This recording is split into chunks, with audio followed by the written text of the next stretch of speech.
Hello and welcome to episode 2 of Podqasted. Today's guest is KingJay. KingJay is a North American pro Halo player who has competed on rosters such as Built by Gamers, Native Gaming, and LVT Halo, who competed at the most recent Halo World Championship. Today we talk about topics such as roster mania in both NA and EU, tips for team building, and tips for getting noticed in the scene, and much, much more. So sit back, relax, and I hope you enjoy. Hello, hello, KingJay, how's it going? What's up, man? How we doing? I'm good, I'm good. I guess the first thing I wanted to talk to you about is obviously I had a little bit of a kind of crazy roster mania off season in like NA and EU. So I guess Yeah. what's your kind of current situation and I guess coming off the back of your last team? Yeah, well, I mean, unfortunately, I can't go to Arlington, so I had a few teams lined up. I had a few people tell me they would we'd be teaming if I was going to Arlington, but obviously I'm not going to waste anyone's time. If I can't go to the event, then it just doesn't make sense for me to Yeah, yeah.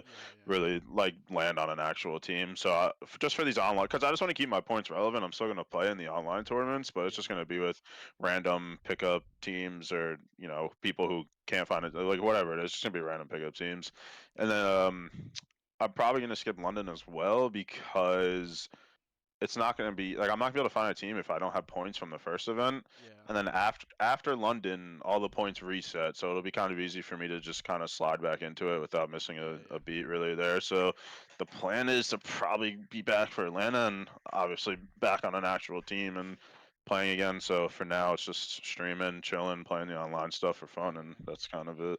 Okay, fair enough. And I guess would you say that's probably like I've seen on Twitter you guys kind of looking for a team for the weekend and things like that. Do you think that's Yeah. kind of like the majority of the kind of trouble you're having at the moment with finding a team, or is it a bit harder than you expected in the kind of I off mean, season? nah, I knew I wouldn't be able to find like an actual set team. Like I said, just because it just makes no sense for anyone Yeah. to make a change for their actual tournament team for me if I can't go to the tournament. It just Yeah, makes yeah. no sense.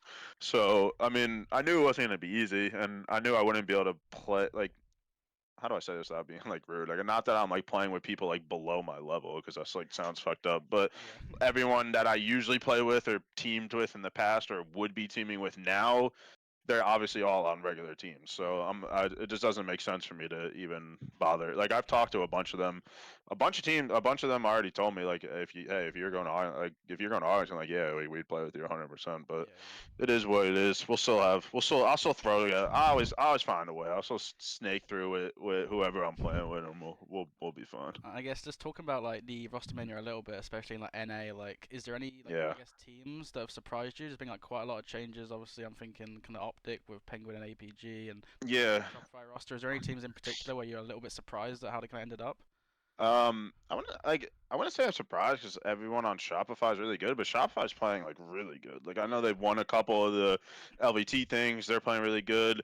I mean, I get you got they're kind of finding their groove quicker than I thought. Because you look at teams like Optic with Penguin or Dead Zone, and they're still like finding their he's still fitting in, and they'll be fine by Arlington, but I don't think they're playing to like the level they could be playing at because I mean it's a roster change like that happens. It takes a little bit for yeah, players to find their rhythm. And going from SSG, which was like a fly around and bully team, to an Optic, which is a more like controlled kind of game style, it's not a really an easy transition for Penguin, I'm sure. So yeah, I know they'll be fine. The native roster has been a literal revolving door. They've had 20 different players, so I don't even know where to begin with them.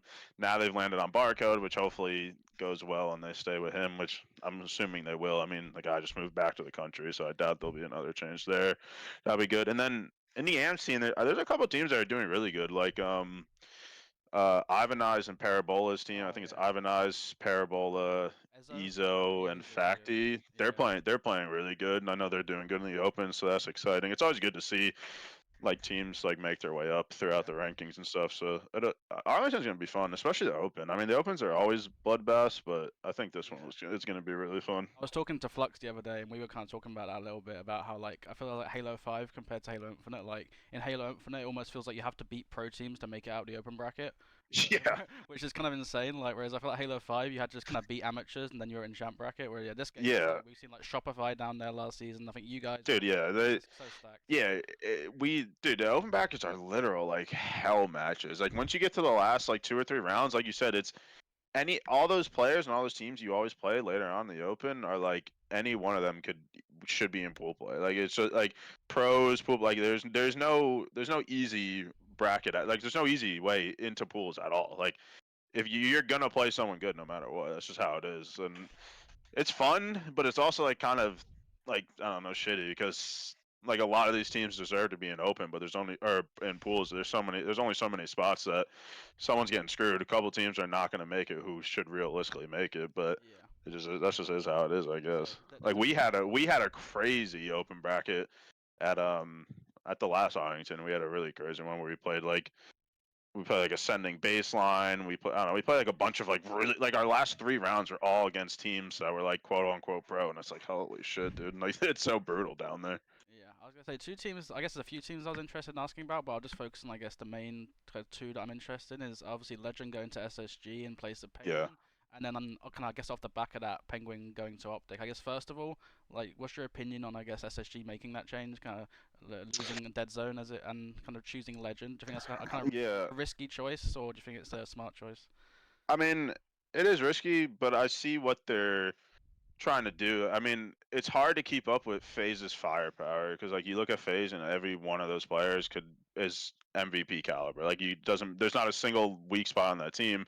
Yeah, And not that Penguin's a weak spot. Penguin is really obviously he's really good, but he's more so of like the support role and he's not really like the like the crazy individual or the firepower. But yeah, Legend obviously is the complete opposite of that. The best player last year in Europe by far, one of the best players ever, like overall. It doesn't matter like NA or Europe. So bringing him over, it bolsters SSG's firepower to a level where they can keep up with FaZe. But it's just this game is just so much teamwork. It's like yeah, I mean, not that Legend is a bad team player because he's not, but I mean, obviously Penguin was one of the best support players there was last year, yeah, arguably the best. So it's gonna be a different dynamic. If SSG can lock in the teamwork and they can keep the teamwork flowing, then they're gonna be that much scarier because yeah. obviously Legend is just ridiculously talented. I But guess.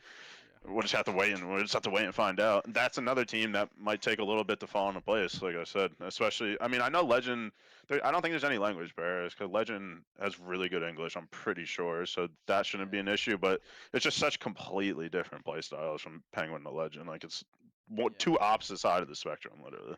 I guess off the back of that, I'm thinking, like you said, Legend going to SSG to kind of add a bit of firepower. Do you think maybe when you look at some of the other rosters in the off season, I think like kind of Dead Zone to Optic, maybe Shopify choosing to kind of replace Ranu and Rain with like kind of Yeah. suppressed, and do you think is that maybe a bit of a meta shift going on where teams are kind of prioritizing pure kind of talent and firepower and trying to work out the rest kind of later on as they go? Yeah, I mean, especially with the new gun, the Bandit, obviously individual talent. There's a lot more, I guess, opportunity for individual talent to shine with the DMR versus the BR. Because I mean, the BR everyone could use. Obviously, I mean everyone can use the Bandit, but there are a lot of more outplay abilities. So yeah, teams shifting towards more individually talented players versus the team aspect, and just hoping the team aspect falls into place, like you said, does make sense because even if the team aspect's not all there, especially with the bandit, if you have this crazy team of individual like skilled players, like that can drag you across the finish line if it has to. Yeah. It's like versus last season, like you really needed teamwork. Like it didn't matter how amazing your players were. Like if you didn't have the teamwork, then it was never gonna work. But well, I guess we'll see how it goes at Arlington now with the new weapon. It should be exciting. Yeah, and I guess I was kind of curious to ask you. I know that you've kind of had a decent amount of experience playing against kind of quadrant and scrims online. I think maybe Yeah, I'm not sure a few of the yeah. lands you played against some of the EU teams. I guess just generally, I guess like a two-part question. One is what's your kind of general opinion over the last kind of year or so on the kind of progression of the top EU teams? Then secondly, I guess just getting your thoughts on the kind of recent EU roster changes between kind of quadrant and ex Navi team. Well, it's funny because at Worlds, both like I had Quadrant and X Navi were in my pool, Yeah, so I played both of that's them so at Worlds. stacked. Yeah, it was a scary pool, and like I mean, both of them are obviously really good, but again, two opposite sides of the spectrum. X Navi were like very slow and very methodical, and they controlled like that's what they played for is control, and they made plays like smart plays. And Quadrant are just in your face every life, taking a 1v1 every chance they get, winning every 1v1 they get because that's just what they do, and it's like you just don't have a second to breathe. So it's like two completely different play styles. I know the team changes make things a lot different. I know Chick went to X Navi and I think Snipe Drone's on Quadrant now, right? Yeah, yeah. Yeah, so I mean that's gonna be interesting. I understand the why the changes happened because money talks, and I'm assuming that's what it was. But like Yeah. ex Navi, as far as I know, they were dominating everything online, right? Like this in the off season and in the Yeah, first yeah, couple opens, they won everything with ease. So yeah. for I don't know, I think it was Snipe Drone they were winning with, right? And then he Yeah, it went was. to Quadrant. It's like so I guess since Legends left and Glory joined the team, the first online cup was quite close, but the second one was at a double 3-0 Wasn't point in even winners and grand yeah, finals. And I've heard rumors, not 100%, that part of the reason potentially for replacing Chick with Snipe Drone might have been a bit of a thing with Chick struggling to call out in English compared to with like the new okay. Glory on the team, and maybe making it a bit more comfortable. But it's an interesting change, and obviously yeah, it's a bit unfortunate that I guess they've got that power to just kind of have whoever they want because of the org behind it. But Yeah, yeah, it's just unfortunate for ex Navi because like I said, they look so good, but it's like this is a job for everyone. So it's like yeah, sure you're winning all the online stuff, but that's not paying the bills. What's paying the bills is an actual legit salary you can fall back on, and it's like if you have to leave the first place team and join the second place team, it's not like they're the second place team. They're obviously more than capable of winning, and they won everything last year quadrant plus the salary on top of it. I mean, unfortunately, it's kind of a no-brainer. So yeah,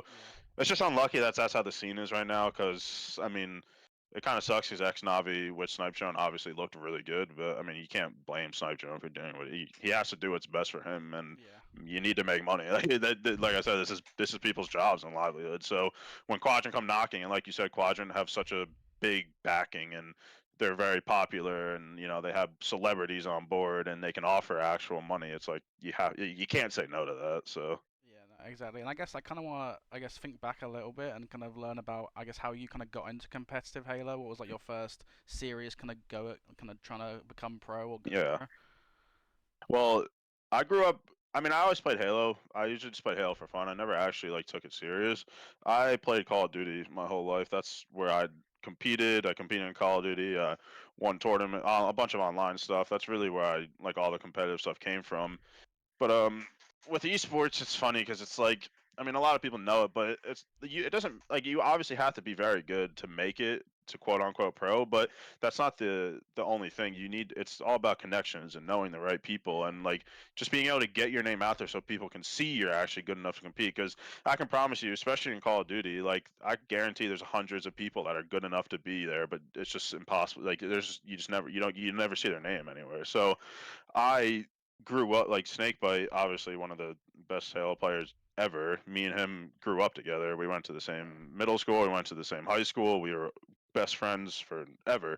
So when um when Infinite was coming out, I just made a decision to switch on over to Infinite. I was talking to him, and he was like, "Obviously, I'll help you." And it's like being able to get my foot in the door and have him, who's one of the most respected Halo players you'll ever see, Yeah, was just kind of a no-brainer. Like I said, I didn't really know enough people in Call of Duty like that, where I knew I was good enough to make it in Call of Duty. But like I said, if you just don't know the right people, then it's just almost yeah, impossible. So switched over to Halo. This is my first Halo competing. right. Switched over to Halo, obviously with the help of PJ, and I'm also friends with everyone on Phase. I've been friends with Royal 2 for 15 years. Like I just know all of them, so it's just pretty easy transition getting my name out there, and then BBG was the first team I played on with like Nemesis and them, and from there it was just. I mean, it's pretty smooth sailing. Yeah, It was I don't want to say it was easier than I thought to make it, but it did like I did get like an actual contract offer and a legit salary way sooner than I ever thought I was going to see it. yeah. So that was exciting, obviously. And then once that happened, it's just like, all right, well, obviously Halo's the way to go, and I'm just going to stick around here. So Yeah, and I guess just talking a little bit, like you said, about the importance of kind of having those connections and networking. I guess, yeah. do you think, I guess, for players that maybe underestimate how important that is there any kind of general advice or tips you'd have for people to kind of like, I guess, improve their kind of networking skills? Or I know it's a bit like a almost word that's a bit like negative in some people's eyes, but I'd like you say, it's such an important thing. It is. Yeah, It's almost as important as being good at the game. But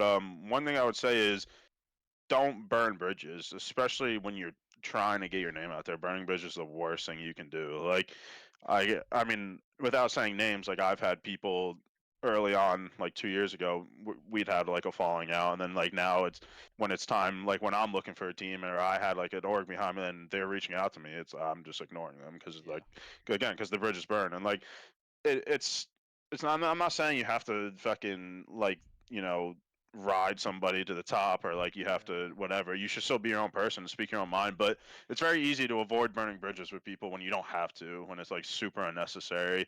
Yeah. And I tell people all the time, like it's the age old saying, the worst someone can say is no, right? So like reaching out, even if it's a player way above your level or whatever, it doesn't hurt to reach out and say, hey, want to play this or whatever it is. I guess chances are they say no, but like Yeah. it's fine. Like it's gonna Yeah. happen. Rejection happens in life. That's just how it goes. So, reaching out to people. When I was coming up, I was shooting my shot so high. I was hitting up like Falcated and like Spartan when I was first starting, and I'd never been to a tournament before. And like obviously those guys are saying no, but it still puts my name out there, and it's still so like I'm reaching out to them, and then now they see me in MM, and they see me on BBG, and they see me doing pretty well at tournaments, and it's Yeah. they just see the name, and it just kind of sticks. So it's like, yeah, reaching out to people way above you. Obviously, there's a very high chance they say no, but you just never know, and who cares? Like a no is Yeah. not the end of the world.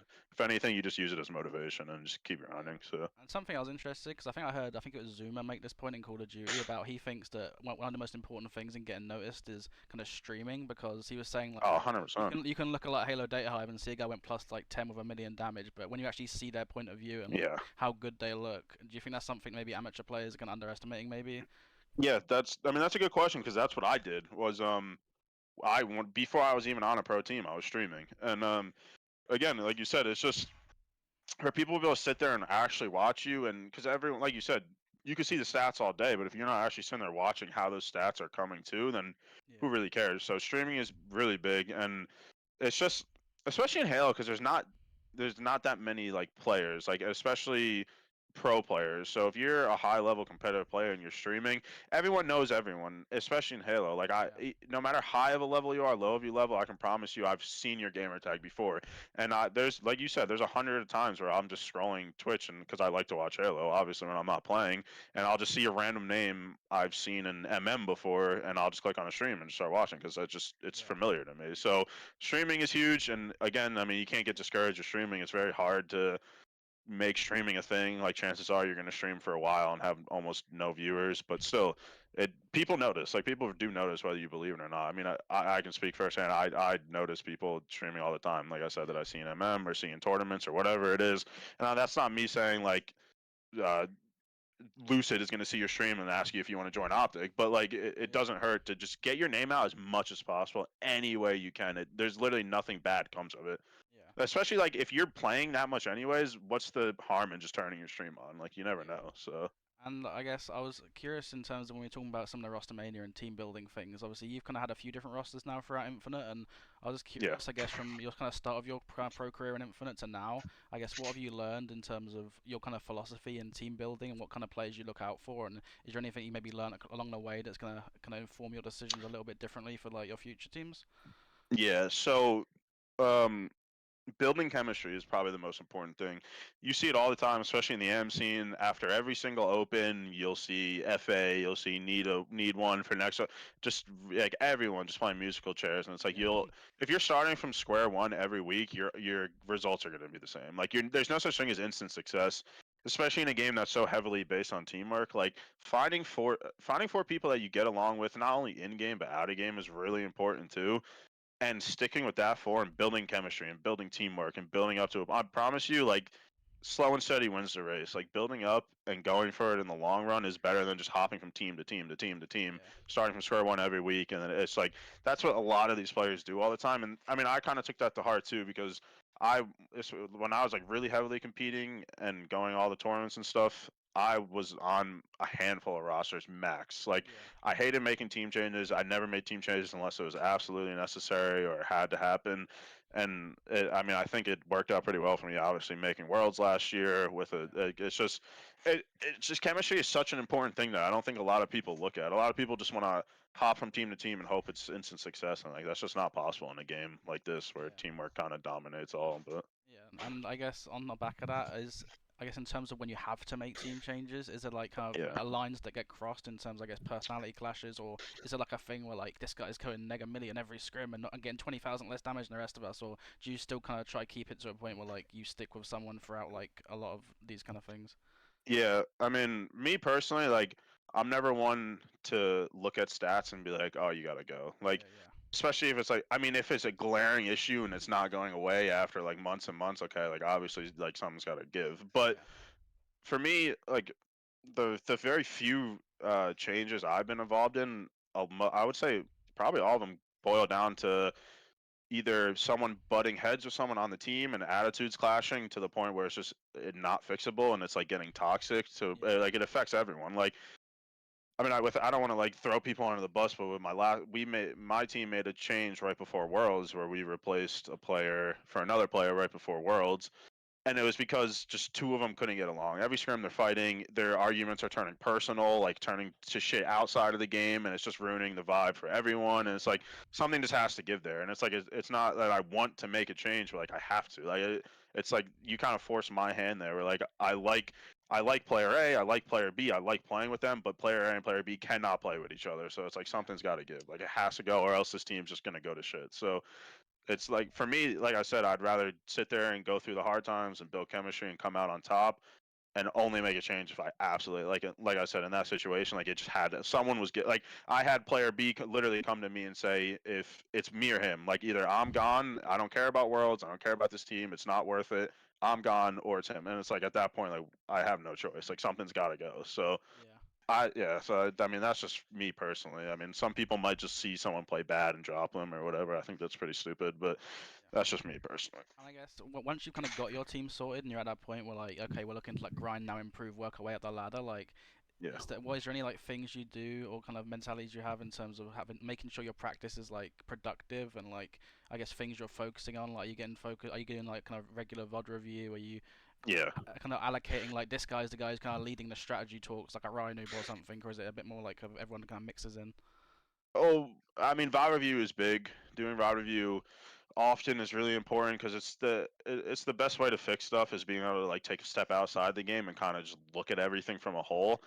And yeah, I'm not. I've never been the one where it's like this one player is making all the decisions because you should be able to take in input from every side and kind of blend it all together and to make it your own kind of like team and your own game. It shouldn't be like I shouldn't be the one telling all three of these players you have to do this, this, and this because who's to say I'm the right one, you know? So Yeah, I, especially during VOD, I like when we look at mistakes that happened in the game or we look at what went wrong in this situation. I like hearing his side of it. I like hearing the other guy's side of it, my side of it, and kind of all coming to a agreement. Like, okay, you're right. Like, this is what should have happened. It shouldn't. I don't think it should just be. I'm telling you this is right, and that's the end all. Like, I don't think yeah, that's pretty good. But that's how I go about it. And then going into practice, knowing it's practice. We're not in a tournament. There's nothing like it's okay. It's fine if we lose maps. It's fine if things don't go our way. We shouldn't be getting mad. That's what we're doing. We're practicing. You kind of want things to go wrong so you can fix them. Like yeah, that's why you don't ever want to scrim teams so below you to where you 13-0 them and every game's a blowout. Because like, what do you really learn from that? Like you yeah, want scrims that make you try hard and you should be going back and forth and you should be losing maps because that's in my eyes the best way to learn is by looking at losses. Like yeah, I don't like looking at wins because you can't really learn much from a win, but you can look at a loss, even like a specific situation that you lose. It doesn't even have to be the whole map, but I feel like that's the best way to learn. So yeah. that's how I look at it at least. When it comes to I guess like let's say like you're watching a VOD back and like you can't get out of a triple cap or you're just in some really difficult situation Yeah. where you're like okay let's have a conversation about this. Are you ever Yeah. kind of doing like okay guys well I watched Optic Scrim the other day and when they were in this situation they did this, or is it more like a we're gonna work this out ourselves and kind of work out our own kind of solutions, or maybe like a bit of a mix of both potentially?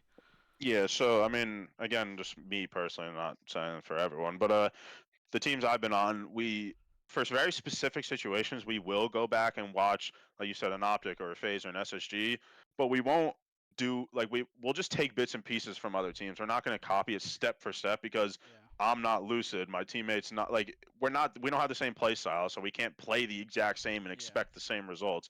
But we will take little things, little bits and pieces like, oh, this guy did this at this time, we could do that. Whatever it is, we yeah, 100% will take bits and pieces and make it our own game because this is one of the games where you like any play style can be good as long as everyone's on the same page and everyone's flowing together. So yeah, I don't ever want to look at optic and try to copy optic step for step or whatever team it is, yeah, but I will take bits and pieces from watching optic or I'll take bits and pieces from watching phase and try to implement it into my team or in whatever team I'm on, and we'll all try to like come to an agreement like yeah that's right whatever it is. Yeah, But I've never been a fan of trying to copy a team step for step because you're not that team. Like yeah, you don't have the same players, you don't have the same coach, you don't have the same play style, but you can still learn from it. But that's just, I mean, some people might go look at options and be like, all right, we have to do exactly that. Like that, some people might do that, and then maybe that works. That's fine, but that's just never worked for me. yeah. So. And I think just talking about like what you said about like play styles a little bit. I know that there's kind of a difference of opinion with some people of like to have a good team, you need like a more like anchory player, you need a more aggressive player. Do you Mm. kind of share that philosophy of like you need different style of players and different speeds, or is it like let's just get the four best players and kind of work it out together? I mean, yeah, everyone has different play styles. You do, I mean, different play styles mesh well with other play styles, but I feel like if you're a pro, you should be able to do anything. If your team needs you to anchor, you should be able to anchor. If your team needs you to slay, you should be able to slay. If your team needs you to do OBJ, you should be able to do it. You should be able to do it all. Like there shouldn't be like a I'm only slaying. I won't. I'm not an OBJ player. I'm not touching the ball like that. Yeah, It shouldn't be like that. And the same thing on the other side. Like there shouldn't be a player where he can only do OBJ and he can't like you should be able to do everything at all times. When my teammate is slacking in the slaying department, I should be able to pick it up. If my teammate's slacking in the OBJ department, I should be able to pick it up. And that's how I want the players on my team to think too, because it's a team game. It's not a solo game. So if I'm slacking in whatever department, then you should be able to pick that. Like that's just how I look at it. I just feel like everyone should be able to do everything. Sure, you can have players who excel in slang, but that doesn't mean they're bad at OBJ. Or you can have players that excel in OBJ. That doesn't mean they're really bad at slang. Like you should be able to do everything. I feel like. yeah. And I guess to kind of switch topic a little bit, I guess just kind of thinking about like your kind of journey throughout Halo Infinite on your different teams and looking at your placings. Would you say I guess since you started competing and the goals you maybe had at the start in your head, would you say you've met them so far, or is it kind of below what you expected to be able to reach potentially? Well, if you ask me, I hold myself to a really high standard, so I would say I wasn't successful. But talking to other people, especially like Snake by PJ, he's like, dude, your first year or two competing, you made worlds, you made pool play, you made pool play at every event you went to. Like you've done really good online. Like a lot of people don't see success their first couple. A lot of people don't even get their name out there their first year. Like I did that. So he's like obviously I hold myself to a high standard, so I feel like it wasn't successful. But if I can take a step back and like really look at it, it is pretty successful. Getting my name out there, getting on an actual org where it is my job now. I'm getting paid to play. I live to play Halo. Making worlds, making pool play. That's obviously things first year, second year players dream of, and I did do that. So sure, yeah, I guess you could say successful. Me, I just want to win. Like just the only thing I want to do is just win everything, which obviously I didn't do, so I don't see it as a success. But Yeah. yeah, I mean, I would say it. I mean, it has been a good first 2 years. I can't say it's been bad. I just hold myself to too high of a standard, probably like an unrealistic standard, honestly. But that's just the standard I hold myself to. So And I guess thinking about the future, and I'm assuming like your aim is kind of like consistently breaking like top eight, top six, and above. Do you feel like you kind yeah. of now with the like, more experience you've got behind you, do you feel kind of confident that you've got the kind of knowledge and what you need to do differently potentially to kind of get to those placings, or is it a matter of kind of just getting on the right teams? I think it's a mixture of both. I mean, I'm sure if you ask any player, especially around like the top 16, top 12 area, they probably would all say the same thing. Where I feel like if I was on one of the top 6 or 8 teams, then we wouldn't miss a beat and we'd probably be better. I'm sure you can ask any player that and they'd say the same.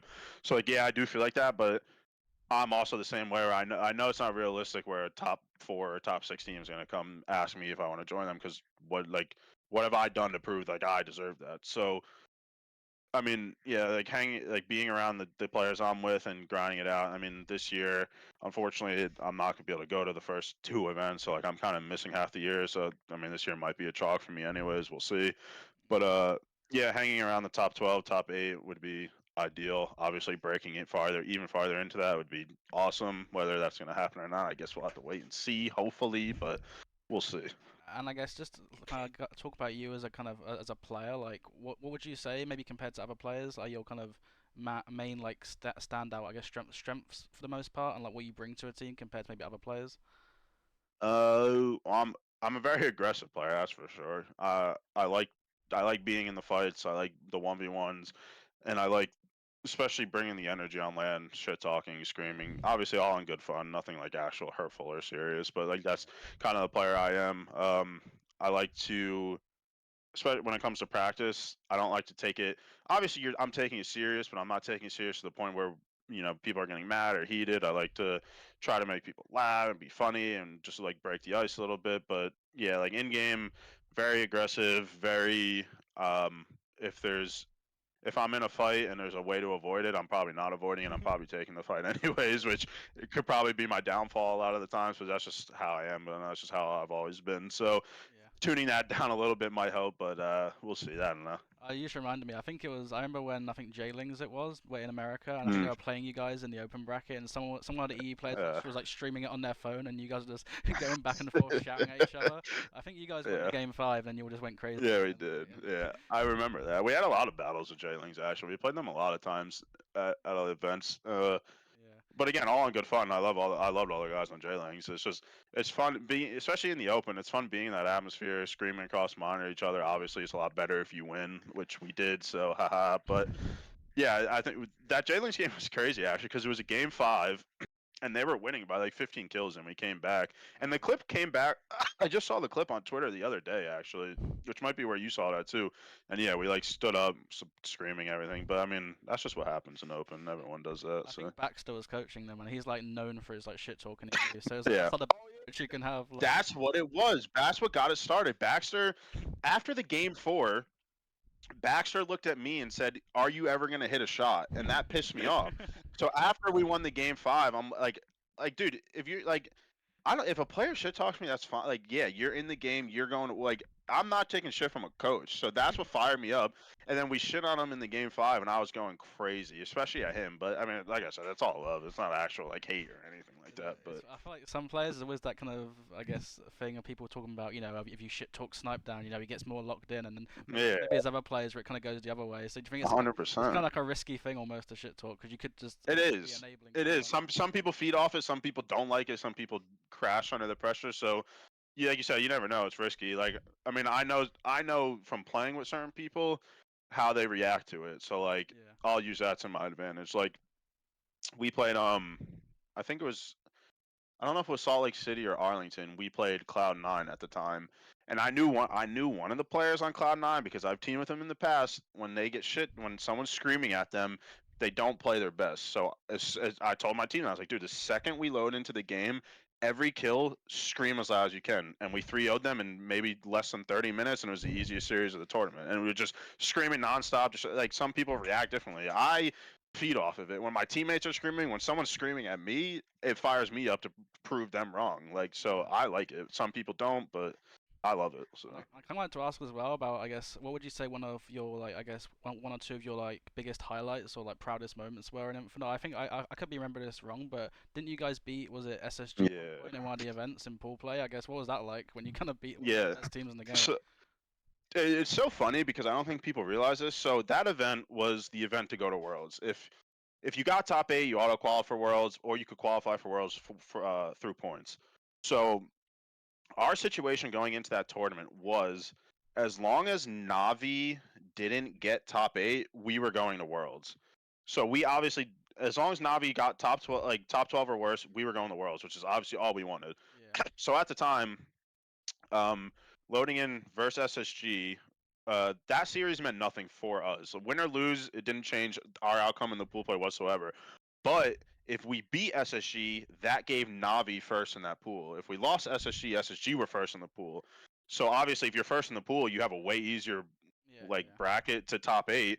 So we beat SSG, which was the craziest upset ever. I never in my life did I expect to beat actual champions. It was fucking crazy. We're screaming, everyone's going crazy, and then as soon as I sit back down, I realize I'm like, oh my god, we're not going to Worlds. Like we just gave Navi first place in the pool. We didn't help ourselves at all.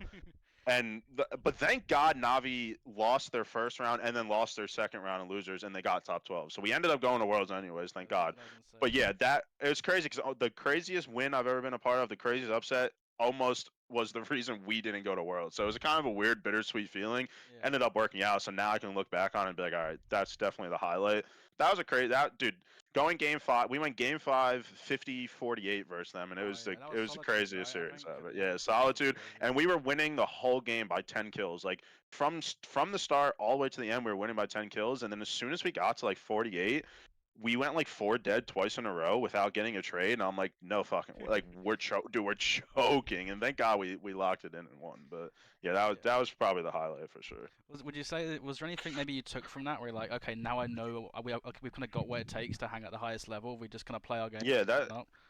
it's like a mentality thing. It's like you can sit there and tell yourself every day of the week, like you should never be loading into a series like, oh man, like we can't beat these guys, because then if you're doing that, you're gonna lose no matter what. Yeah, But you can sit there and tell yourself every day of the week like, oh, we're good enough to beat these guys. We're good enough to beat these guys. But until you actually beat those guys, yeah, you don't really fully believe it. So as soon as we beat SSG, then we can use that as like, okay, we can really beat, if we're firing on all cylinders, we can beat an optic, we can beat a yeah, phase, we can beat an SSG. We just did it in pool play on a stage with people watching us, like with yeah, all the pressure. Like if we can do that, we can do anything. Like you could tell yourself that as much as you want, but until you actually do that, then you can actually use that as motivation, which we yeah, did. We're like, all right, like we're clearly good enough. Like we just beat the defending champions. Like we can do this. Like so, yeah. It's a big win. It's a win that sticks with you because it's like like I said, you just use it as motivation for yeah. forever. Like even now, like I'll still tell myself now, like dude, you beat it. Like you can do this. Like you're fine. Like shit like that. Yeah, 'cause I think that's like almost a conversation that kind of goes on with a lot of players. Is like, have they got what it takes to like play at the highest level? Like, what's everyone's ceiling? And I guess you kind of it maybe Yeah, proves to yourself you've got, yeah, like you said, you got what it takes to like hang at the highest 100%. level. I guess just to kind of round out for the last kind of few questions, I wouldn't mind. I guess asking you about the general kind of landscape for the new season and like NA especially. I mean, obviously FaZe winning worlds, like you said, almost Mm, like a kind of powerhouse, like perfect team. You can't really pick too many yeah. weaknesses. And now with the kind of big changes happening with Optic SSG, I guess, those three teams in particular, but then is there any teams you'd bring into that and thinking there could be like a fight for the kind of number one spot in the new season? I mean, Shopify. I think like I said earlier, they're playing really good. I mean, land changes everything, so we'll see at Arlington. But I wouldn't be surprised to see Shopify in the top four mix, top six for sure, maybe even the top four mix. Native will be an interesting roster. I think if they can really lock down their teamwork, especially now I think they have their actual permanent roster, if they can lock it down, I wouldn't be surprised to see them in the mix either. And then I mean there's a couple of the lower teams like Cherish and Piggy's team, I wouldn't be surprised to see up there in pool play and on main stage, wouldn't surprise me at all. I think we talked about Parabola's team, Yeah, which would probably surprise a lot of other people, but I mean they're playing really well too, so I wouldn't be too surprised to see them do pretty well at the first tournament. I don't know, the first, it's hard because like I said, this is the first LAN with the new meta, the new guns, the new equipment, the new map. Like yeah, it's gonna set the framework for the rest of the year, so it's gonna be a really exciting one for sure.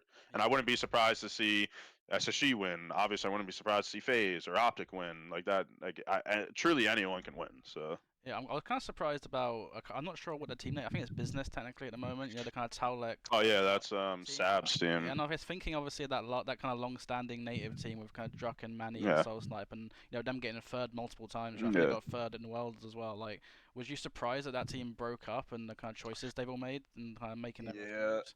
I mean it's tough. I know Druck had his whole visa issues, which kind of forced their hand there. There's nothing they could really do there. And I just feel like it's a lot easier. Like I said earlier, this is people's jobs, this is people's livelihood. You need to be making money to be doing this. Yeah, And I think it's a lot easier to end up on an actual salaried roster as just yourself versus like you going into it as three or four and trying to find an org that'll pay you guys. It's a lot easier to kind of split your, whether you want to or not, splitting your own ways and trying to end up on one of those teams where you're getting paid. It's a lot easier to do it yeah. on your own. So unfortunately, like that's just the state of the scene right now. There's not too many orgs actually paying salary. So if you have to break up your team as much as you don't want to, you kind of have to.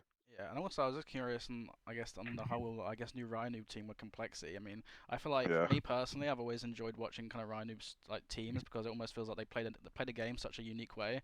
Oh Especially yeah, especially they do. especially year one, there was always like the memes Yeah. of I guess people scrimming against him, but oh they're just hiding, they're just doing this. You see him Oh yeah. four stacking That's all they bodies did. together. Like, do you think? I guess with Rhino's team, do you think there's like a certain ceiling on that kind of play style, or is it just kind of not him having Um, players around him potentially? I feel like there is a certain ceiling because I don't think it's happening right now on this current complexity team, but like last year in year one, I think that kind of play style will only take you so far. And then once you start getting into the upper echelon of the phases and the optics and the SSGs, like I don't think you're beating them with that. Like you need so much individual talent, and obviously on top of that, really good in-game gameplay and whatever to beat those kind of teams. I don't think that play style is going to do it because playing super slow versus teams like that, like they've seen it all. They know what's coming. Especially like you Yeah. said, Rhino has such a reputation around him. Like if you know that's coming, it's so easy to like be ready for it. And if you have True. players like Optic who are all just phenomenal individually, like that nothing's gonna catch you on off like you'll be fine with those teams. But Yeah. yeah, so I do think there's a ceiling. I mean, there is a time and place for it, but I just don't think it can be every map, every play. That's how we're playing. Yeah. So we'll see. Like I said, I mean, the new complexity is it's a lot younger and it's a lot more fast paced for sure. I mean, than other past Rhino teams. So Yeah, we'll see how they for work out. Sweden especially. I know it's just stats, but it seems like every scrim he's like 10k plus damage, crazy KD. Yeah. He seems to be like one of those players that people were talking about potentially kind of getting like a top six team, and I guess maybe we'll have to see after this roster. But I Yeah. guess then on the EU side of things, like I guess it's mainly just kind of Quadrant and the kind of Yeah. It's just kind of those Derby two roster. guys. I mean that's gonna be interesting. I guess I'm still kind of hoping from an EU perspective that we can have a team like from EU fighting for top six, top four consistently. But I guess Yeah, it's all Hearst at about the old Legends. quadrant broke up. I mean, not that they broke up. It makes sense for Legend to go SSG, but like Yeah. those guys were breaking history every single tournament. It seemed like they were setting some sort of record for the European teams, and that is one of the probably the only European team in Halo history that legit could have won any land they went to. Like that quadrant team from last year truly could have beat anybody, which they proved it. They beat like they that was it. So it kind of sucks that they broke up. I mean, I understand why Legend left and went to SSG. It makes sense for him, but Yeah. it would have been cool to see those guys for another year for sure. Yeah, Well, not me personally, because they beat the no. hell out of me every Yeah. single every single LAN I was in their pool for some reason. So it's kind of maybe it's good for me, but it's not good for the scene, especially the Yeah. European scene. Yeah, no, I think Wooten is another one of those players. He's only just come around recently, and he's like one of the Yeah. 1K ex Splitgate pros, and he's Yeah, insane. that would be fun because I mean he'll be I think last year Scoobmeister from Australia was probably the best MK player. I mean Yeah, now Wutum on a top European team who will be in pool play every tournament.